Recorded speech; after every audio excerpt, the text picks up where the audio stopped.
you doing, everyone? It's Kevin. I'm back with another video. Today we have a zip line. I really wasn't going to do a video on this zip line, but after putting it up, I thought, you know what? Maybe I should do a video on it just to explain some things about this zip line that you're going to need to, you know, it's a little tricky.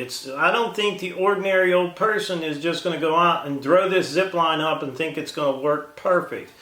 There's definitely a lot of things to look at. The drop in that line. You don't want too much, but then you want enough. So they go, but you don't want too much. They go too fast. So it took me basically a whole day to put this zip line up. My son and my two grandkids helped me put it up, and it was tough. It wasn't easy, and I don't honestly think the ordinary old person, any Joe, is just going to go out and put this zip line up. You have to be extremely careful with this thing.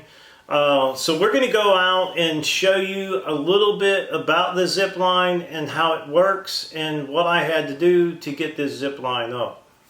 So the grandkids are out there playing on it now. So we'll go out and have a look at it, and I'll talk to you a little bit more about the zip line.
Okay, so when we bought the zip line was only 80 feet long, and we needed a little extra on there, so I got another piece of cable and put it on there. You can extend onto them. You just got to make sure you clamp them really good when you put them on there. One thing about this, when you start putting tension on this wire, not the ordinary old person is going to put this zip line up. This was very hard to do. I had to actually use two ratchet straps and a strap around the tree in order to get it to hold it up there tight enough to where I could get the cable in there. And then once you get the cable on there, you have a turnbuckle here. You can tighten that cable up a little bit more with this thing here. But the main thing is when you get ready to put it up, have a couple ratchet straps to pull that cable as tight as you can before you get it hooked up, because you can't do it. It's almost impossible.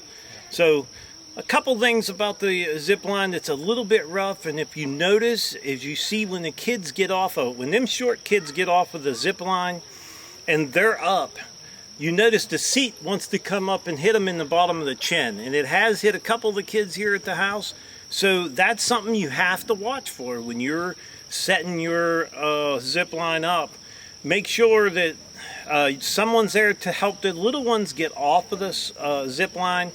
And to be honest, there is an age limit on this thing. So if you got littler ones, which we do, and they want to ride it too, someone has to be on the other side to catch them, to help them get off. If they're not there to get them off, there's a good chance that seat is going to fly back up and hit them in the face. So be real careful with that. Now, if you noticed on the other side where the kids are getting on, you'll see I have a little sliding board there to help them get up on there and to come down to this side. It makes it a lot easier on us, so we don't have to pick them up and get them on top of there. So the elevation, you may have to have some kind of a little platform up there for them to get up on so they can get on it themselves, or you're going to be picking them up. This thing was a nightmare the first day we put it up. We had two of the grandkids down here. and it was definitely a little bit rough. We got some bumps and bruises, but we got it all set up now, and it works great. Like I said, you're going to need 2 ratchet straps and a strap around that tree, so you can pull this cable as tight as you can, then hook your other cable up, and then use your turnbuckle to tighten it down. Definitely not a simple process, definitely not simple. Really hard to do. I know how to do this stuff, and I had a rough time at it. So not everyone's going to be able to put this guy up. It's not that easy. So as you see, it does have a brake on it, and you can see when the kids come down, they hit that brake.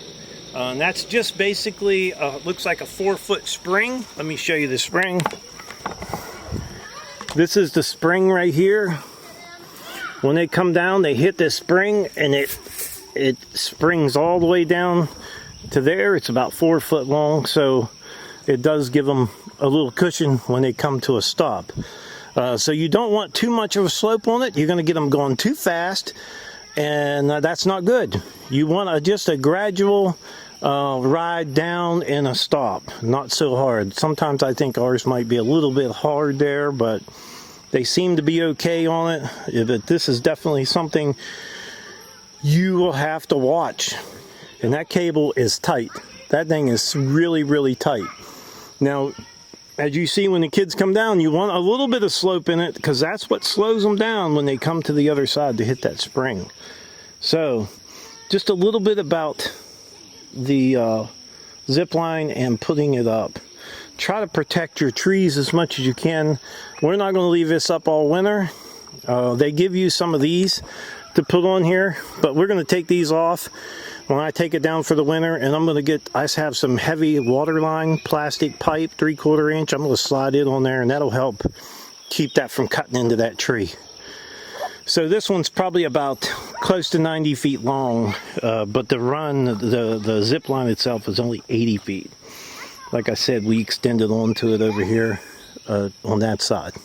Okay, just a little bit about the seat. The seat is easy to adjust. All you have to do is fish your line up and pull it through. You can make it longer, or you can pull it down through and make it shorter.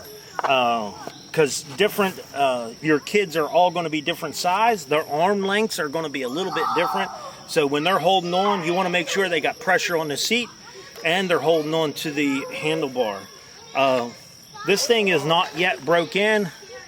They've run it a good bit, but if the wire is tight, this doesn't want to slide as well. But when you put pressure on it, it rolls just fine. So when they're on it, it's rolling good. When it's when there's no pressure on it, it kind of sticks, as you can see. Nothing wrong with that. So, but the seat is pretty comfortable. I always make the kids cross their legs when they sit on it. Tell them to cross their legs so they got this nice and tight up around their legs so they don't fall off.